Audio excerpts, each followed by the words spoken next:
Pidato akan saya mulai dalam hitungan 3, 2, 1. Hukum hendaklah ditegakkan tanpa tak kecuali. Assalamualaikum warahmatullahi wabarakatuh. Shalom, Om Swastiastu, Namo Buddhaya, dan salam kebajikan. Selamat pagi Dewan Ju yang terhormat. Serta akan berpikir kami dari tim PAO. Sebelumnya Pak kenalkan, saya Ma'fel Nathanael Paramana selaku pembicara satu dari tim kontra.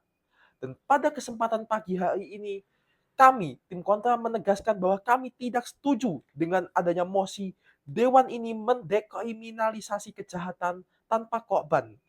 Tentu saja, pernyataan kami ini bukanlah tanpa dasar. Maka dari itu, mari kita kaji lebih lanjut argumen yang telah dilontarkan oleh pembicara satu tim pro sebelumnya. Bahwasanya pembicara satu tim pro mengatakan bahwasanya dengan kita mengkriminalisasi kejahatan tanpa korban ini, kita tidak mengatasi permasalahan secara komprehensif dari akarnya. Tetapi perlu diketahui bahwasanya tim pro hanya menarik alur pembahasan ke belakang dan mereka tidak memikirkan bagaimana implikasi ke depannya. Perlu kita ketahui bahwasanya dengan adanya kejahatan tanpa korban ini berimplikasi besar terhadap kehidupan sosial kita. Misalnya saja, Pak Judian. Mari kita hitung berapa banyak kerugian yang ditimbulkan akibat aktivitas Pak Judian ini. Masyarakat yang kecanduan berjudi, mereka akan menghabiskan dan juga mempertaruhkan segala yang mereka punya untuk bermain judi, baik secara daring maupun luring. Dan tentu saja hal tersebut berdampak besar kepada kondisi ekonomi mereka. Mereka tentu saja akan mengalami kekalahan finansial yang luar biasa dan mari kita hitung berapa kerugian negara untuk membantu mereka yang tak kondisi finansialnya akibat aktivitas perjudian. Dana yang seharusnya dapat dimanfaatkan untuk pembangunan ternyata dimanfaatkan untuk membantu korban-korban perjudian dan tentu saja hal tersebut tidak efisien anggaran, bukan? Misalnya saja contoh yang lain, narkoba. Mari kita lihat berapa besar potensi pecandu narkoba untuk terjerumus ke dalam dunia kriminal.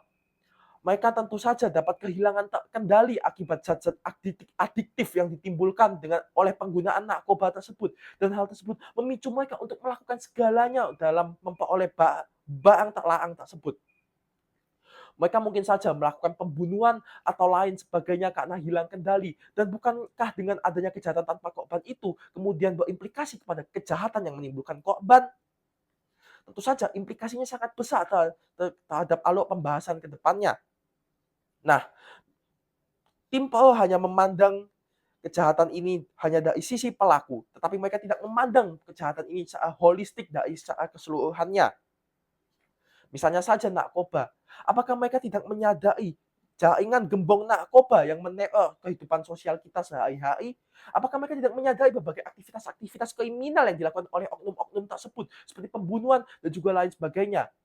Tentu saja pernyataan saya ini bukan tanpa dasar. Mari kita lihat kondisi yang terjadi di negara-negara seperti Kolombia, Meksiko, Venezuela, dan negara-negara Amerika Selatan lainnya. Gembong-gembong narkoba berkuasa, menimbulkan ketakutan tersendiri dalam kehidupan masyarakat. Sudah banyak korban yang menentang sudah banyak korban yang ditimbulkan akibat menentang rezim mereka. Dan tentu saja hegemoni mereka ini merasakan kehidupan sosial kita dan mereka itu sulit untuk diberantas. Kemudian Timpo juga berpendapat bahwasanya hal ini tidak selaras dengan demokrasi, tetapi perlu kita pahami, bukankah pada hakikatnya demokrasi ini adalah menjamin kesejahteraan bagi seluruh umat manusia tanpa terkecuali?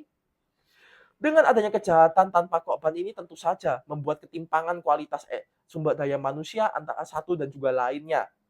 Dan bukankah hal ini juga mengarah kepada tindakan-tindakan kriminal yang lebih lanjut? Dan hal tersebut tentu saja berdampak negatif pada masyarakat. Apakah ini yang dinamakan demokrasi apabila masyarakat tidak sejahtera? Mereka juga mengusulkan berbagai solusi-solusi seperti rehabilitasi dan juga pembinaan. Tetapi kembali lagi, kami mempertanyakan keefektivitasannya. Apakah efektif solusi yang mereka berikan? Nyatanya tidak.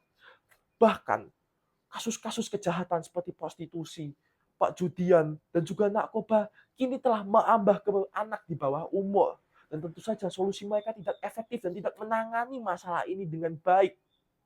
Maka dari itu, bangunan argumen kami adalah hukum hendaknya menjadi sebuah wadah yang mampu menjamin kesejahteraan secara komprehensif.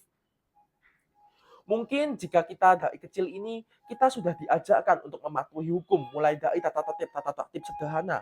tata tertib dalam keluarga, sekolah, masyarakat, hingga ke tahap yang lebih kompleks yaitu bangsa dan negara.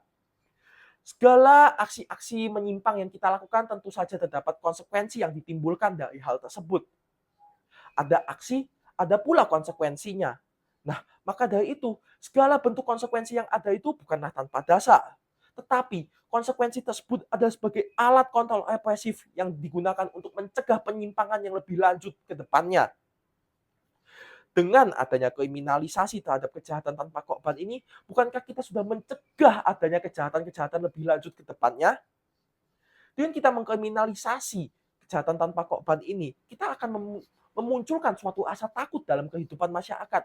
Masyarakat akan takut untuk terjun ke dalam perjudian, prostitusi, dan narkoba. Mereka akan merasa tidak aman apabila mereka terjun di dalamnya.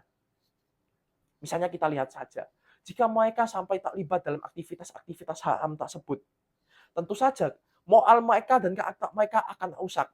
Mereka akan mengalami degradasi moral dan tentu saja hal tersebut merusak kualitas generasi muda bangsa Indonesia yang cerdas dan juga berkarakter. Hukum kita ini berlandaskan nilai-nilai Pancasila dan juga Undang-Undang Dasar Negara Republik Indonesia tahun 1945. Apakah dengan kita mendekriminalisasi kejahatan-kejahatan tersebut, apakah itu selaras dengan nilai-nilai luhur Pancasila, nilai-nilai ketuhanan, nilai-nilai kemanusiaan, dan juga lain sebagainya, nilai-nilai luhur dan adiluhung Pancasila? Tentu saja tidak sesuai sebagai dasar hukum absolut kita. Dan juga di Indonesia sendiri sudah terdapat berbagai undang-undang yang mengatur tentang kejahatan non-korban dan tentu saja terdapat sanksi-sanksi yang diberikan sehingga dapat memunculkan rasa takut dan juga sebagai upaya represif bagi kejahatan tanpa korban. Hendaknya hukum ditegakkan secara konsekuen sebagai bentuk hegemoni supremasi hukum sehingga kita dapat mencetak generasi muda yang patuh akan hukum dan juga tak bebas dari segala bentuk kejahatan baik yang menimbulkan korban maupun non korban. Sekian argumen dari saya. Terima kasih dan tim kontra layak menang.